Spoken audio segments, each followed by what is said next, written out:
لله نحمده ونستعينه ونستغفره ونعوذ بالله من شرور أنفسنا ومن سيئات أعمالنا. من يهده الله فلا مضل له ومن يضلل فلا هادي له. أشهد أن لا إله إلا الله وأشهد أن محمدا عبده ورسوله. فإن أصدق الحديث كتاب الله وخير الحديث حديث محمد صلى الله عليه وسلم وشر الأمور محدثاتها وكل محدثة بدعة وكل بدعة ضلالة. أوصيكم ونفسي بتقوى الله فقد فاز المتقون. وقال تعالى إن للمتقين مفازا.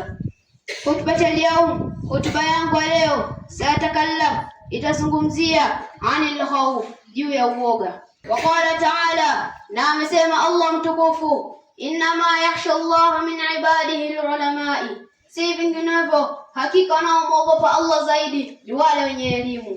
Wa kullama kana al-'abdu, na kila mara mja anapokuwa aqrab ila rabbih, karibu zaidi kwa Mola wake, kana lahu ashaddu khashyatin mimman dunihi, anakuwa mwoga zaidi kuliko anapokuwa mtu mwingine.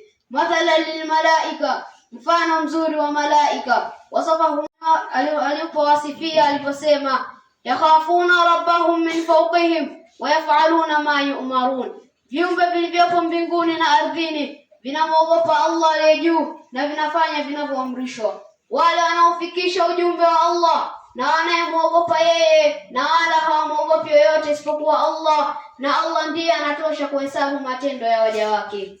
Al-khawf min Allah, kuogopa kwa ajili ya Allah, wasimatul mu'minin, ni nembo ya waumini, wa ayatil muttaqin, na ni alama ya wacha Mungu. Al-khawf min Allah, kuogopa kwa ajili ya Allah, tariqul lil amni fil akhirih, ni njia ya kupata amani siku ya kiyama, wa sababu lisaadati fid dunya wal akhirah, na ni sababu ya kupata utukufu duniani na akhirah. Faqad qala Allah ta'ala, amesema Allah mtukufu, fi wasfil anbiya'i, katika kuwasifu manabii wake, innahum kanu yusari'una fil khairat wa yad'unana raghaban wa rahaban wa kanu lana khashi'in, hakika hao manabii walikuwa wakikimbilia kufanya mambo ya kheri na walikuwa wakituomba sisi kwa shauku na hofu, na wao walikuwa wakitunyenyekea. Fa inal qulubum mumtali'at, iko wapi mioyo iliyojaa zaidi bikhawfillah wa khashyatihi, uoga na unyenyekevu kwa ajili ya Allah. Zindukeni enyi waja wa Allah. Barakallahu li wa lakum fil Qur'ani was sunnah wa nafa'ani wa iyyakum bima min ayati wal hikma. Aqulu hadha wa astaghfirullah al-'azim li wa lakum fastaghfiruhu innahu huwal ghafurur rahim wa huwal barrul karim. Wassalatu wassalam ala man la nabiyya ba'd, amma ba'd.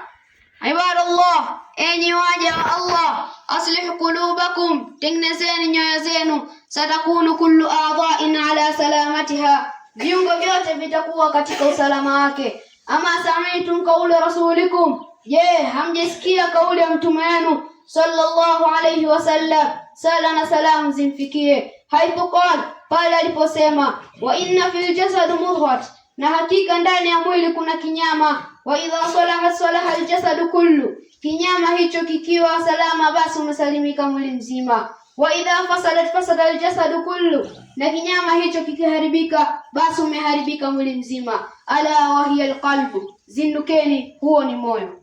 Faqalbu, moyo ulivyo, salamatuha, usalama wake, bikhawfillahi ta'ala, kwa kuogopa Allah mtukufu. Kila mmoja wetu apime matendo yake. Hal fihi ar-raja'u fil khairati min Allah, je, ana matarajio kukubaliwa kwa khairi zake mbele ya Allah? Wa hal lahu khawfan li'adabil qabul, na je, ana hofu ya kitendo chake kutokukubaliwa? Hadha wa sallu wa sallim ala man amarakumullah bis-salati was-salamu alayhi, haythu qala inna Allaha wa malaikatahu yusalluna 'alan nabi ya ayyuhalladhina amanu sallu alayhi wa sallimu taslima. Allahumma salli ala Muhammad wa ala ali Muhammad kama sallaita ala Ibrahim wa ala ali Ibrahim, wa barik ala Muhammad wa ala ali Muhammad kama barakta ala Ibrahim wa ala ali Ibrahim innaka Hamidum Majid. Rabbana atina fid dunya hasanah wa fil akhirati hasanah وقنا عذاب النار وأقم الصلاة.